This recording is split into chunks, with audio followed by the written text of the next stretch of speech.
Good morning, leaders. Boxing champion Joe Frazier has a quote that I love. It's really popular, but he says that champions aren't made in the ring.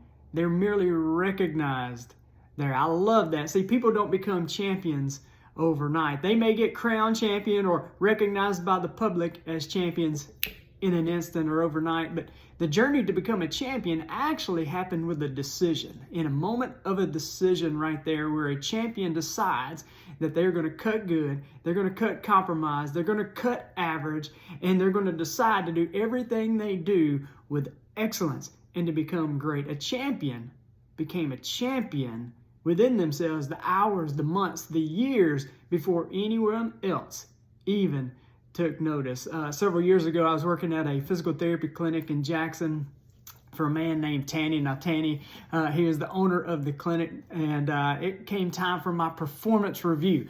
If you've ever had one of those things, he was doing my performance review, and on our performance review, it was marked 4, 3, 2, or 1 on everything. A 4 is above average, 3 is average, 2 below average, and then 1, hey, you probably need to find something else to do with your life, right? And he marked a 3 on all of mine. Everything was a 3. And my heart sank as this man just called me the A word. Average. He called me average. I said, I know this man didn't just call me average. I know he just called me average. You know what? I'm going to show this man average. I'm going to show Tanny average. I'm going to show him average. I'm going to turn in a 6-month notice. I'm going to move to Phoenix, Arizona. That's what I'm going to do. I'm going to show him average. And that's what we did. We turned in a 6-month notice, and we moved to Phoenix, Arizona. And now, several years later, Tanny's an awesome friend of mine, one of my best friends. And talking to him now, he was just marking things. But what Tanny helped me understand was that I was compromising. And the way I define compromise is, there are things that you're really good at. You have gifts, talents, and abilities, and because you're good at it, sometimes you can just show up. And when you just show up, because you're good at it, people pat you on the back. Hey, good job, you did good. But only you, and God know that you didn't give your all, that you just showed up, that you didn't give everything you had. You didn't give your best. You just showed up. And I had to decide. He helped me to see that. Now I had to decide, was I going to continue to wing it, or was I going to work for it? Was I just going to show up, or was I going to develop the gifts, talents, and abilities that I had? So it was a defining moment for me, and he's helped me see that I was settling for good enough. And what I know about you is that you're gifted, you're talented. There are seeds of greatness within you, but just like any other seed, it has to be cultivated. Those seeds have to be cultivated. And it's in the process that we develop the character of great men and great women who can go out and impact families, who can go out and impact communities, and go out and impact nations. And say, I want you to be good at what you do. You should do everything you do with excellence, but I want you to be great at who you are. Real quick story just to wrap this video up.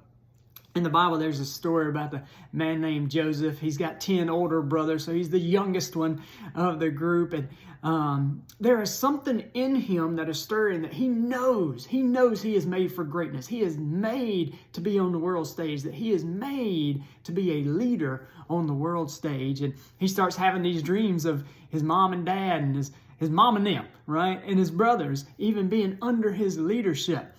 And maybe in his arrogance and in pride, he starts to share those dreams with his brothers, and they don't like it. They don't like him anyway, but he starts sharing his dreams. They definitely don't like it. So what they do is they take him, they throw him into a pit.